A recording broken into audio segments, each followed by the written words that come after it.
And hello guys, once again, welcome back muli sa ating channel. Panibagong araw at panibagong reaction video ang ating pag-uusapan ngayon. Pero bago tayo magpatuloy doon, kamusta yung mga solid Mikri supporters natin? Kamusta yung mga solid Kalingap supporters natin na palaging nakaabang dito sa ating mga reaction video, especially dito sa Mikres? Kamusta yung mga kababayan natin mula Luzon, Visayas, Mindanao? I hope na masaya po kayo ngayon and I hope nasa maayos na kalagayan po kayong lahat, and mag-ingat po kayo palagi, especially na rin po ang ating mga OFW dyan na malayo sa kanilang pamilya.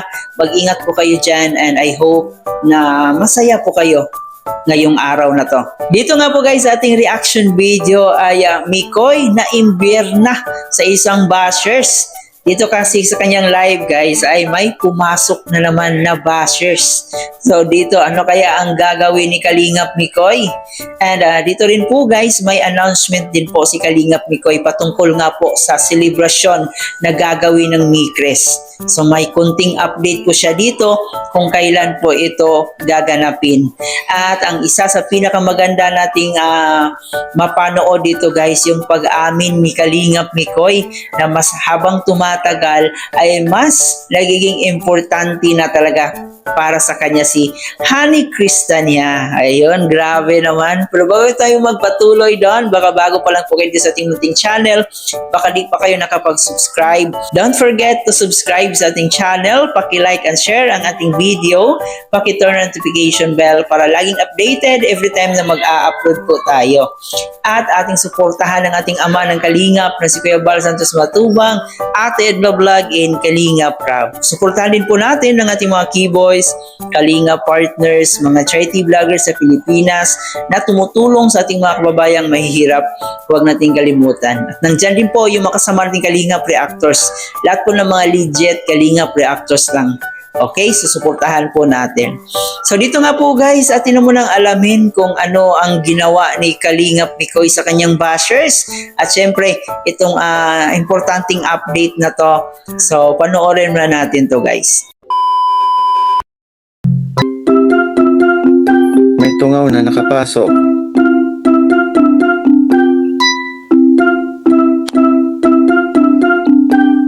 Yan nyo yan.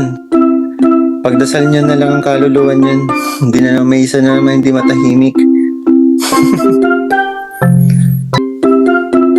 Di na pala sa 16 ang date ng party. Yes po, sa 20 na po kasi busy, marami pong busy yan. Busy sila Kalingap Rab sa 16. May ano po, may mga ganap din po, may mga priorities na dapat unahin. Kaya na-move po ng 20 po ang celebration.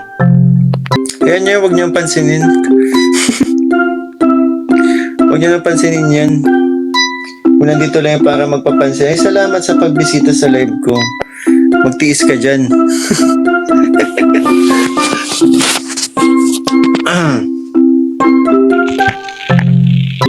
Nawagan kami sa inyo, Jomar. Kayo na lang. Pag-asa namin na love team. Matanda, marami pa naman mga love team Marami pa naman pong marami pa namang mga love team. Huwag nyo nang pansinin yan, pabayaan nyo na yan. Ate Sam, maraming salamat po. Pa-shoutout mix sa Team Babe Mikris International. Daming disappointed sa ginawang pag-amin ni Ladan. Damay tuloy kayo ni Jomar. Iniisip nila pang vlog lang ng sweetness. Hindi nyo po masasabi yan kasi syempre wala naman pong ang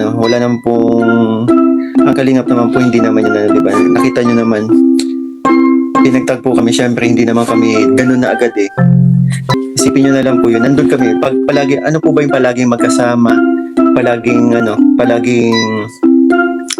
yun, ganun yung ginagawa. Syempre nandun na po yung sa point na may mga matidevelop katulad ng diba, ng mga naunang love team. Kaya hindi mo po masasabi. Katulad nila Papa Jones, di ba? Patagal na din sila. For sure po, may ibang may na din yun na nararamdaman na sa isa't isa, lalo na ganun sila ka-sweet palagi. Masasanay at masasanay ka kasi.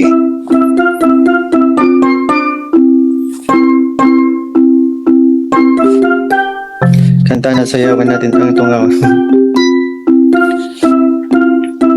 Sipin, hindi naman kasi po yun ano eh, di ba?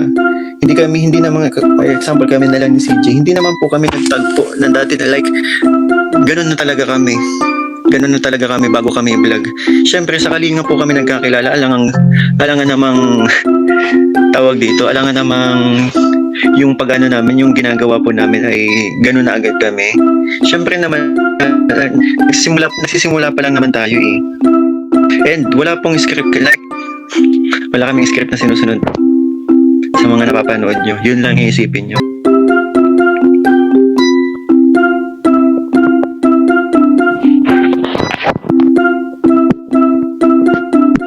Meaning, mix, may nararamdaman ka na yung CJ. Lagi kayo magkasama. Siyempre, ano ba kayo? Importante na po sa akin si CJ. Hindi naman natin may pagkakaila yun. Lalo na ganun nga po.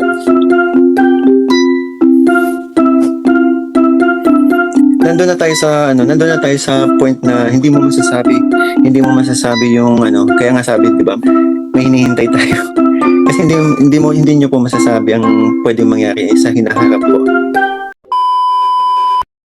So yun na nga po guys, no, may bashers na naman po na nakapasok. Ay, may tungaw na naman po daw na nakapasok sa live. Hindi talaga mawala-wala yung mga bashers na yan.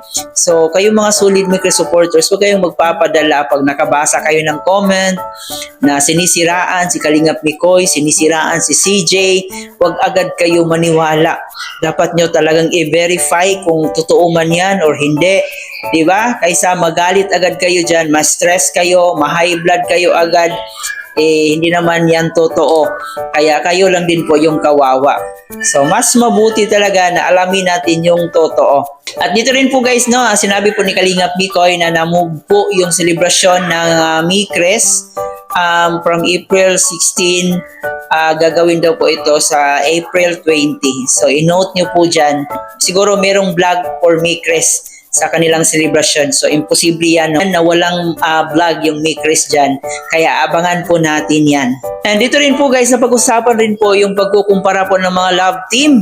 So, isa rin po ang Mikres kasi sa hinahangaan ng lahat. And syempre, hindi talaga maiiwasan na ikumpara yung Mikres sa ibang mga love team. And sabi ni Kalingap Mikoy ay masaya naman po siya na marami ang napasaya ng Mikres, pero hindi ibig sabihin na kailangan i-compare yung bawat love team kasi may kanya-kanya pong uniqueness, may kanya-kanya pong kakayahan yung bawat love team kung paano magpakilig sa kanilang mga viewers. At syempre, kung ano yung meron sa Mikres ay meron din po sa ibang love team. So pareho po sila, kaya wag po nating ikumpara kasi nandito rin naman sila sa iisang community, nandito sila sa Kalingap. So para sa akin, suportahan na lang po natin. Wag na lang po nating ikumpara pa kung sino yung mas magaling, sino yung mas maganda. So mas mabuti talaga na magtulungan tayo na maiangat yung Kalingap natin, especially itong mga Kalingap serye. So no need to compare kung sino yung mas magaling sa kanila.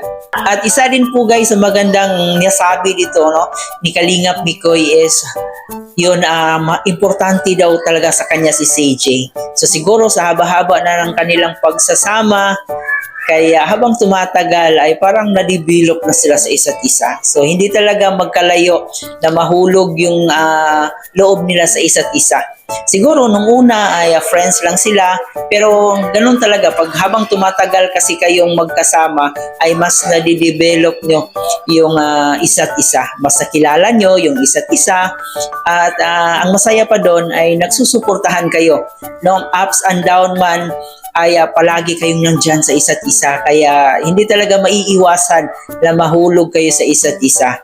And ito po yung nangyari sa ating Mikres ngayon. Habang tumatagal, sa dami-dami ng kanilang pinagdaanan, ay mas nagiging komportable na sila sa isa't isa. So, yun po ang nangyayari sa Mikres ngayon. Kayo ba guys, ano yung masasabi niyo sa ating topic ngayon? Abay, huwag kalimutan mag-comment dyan sa ating comment section at paki-like and share na rin ang ating video. Once again guys, ito po yung host na si Chloe TV. Thank you for watching.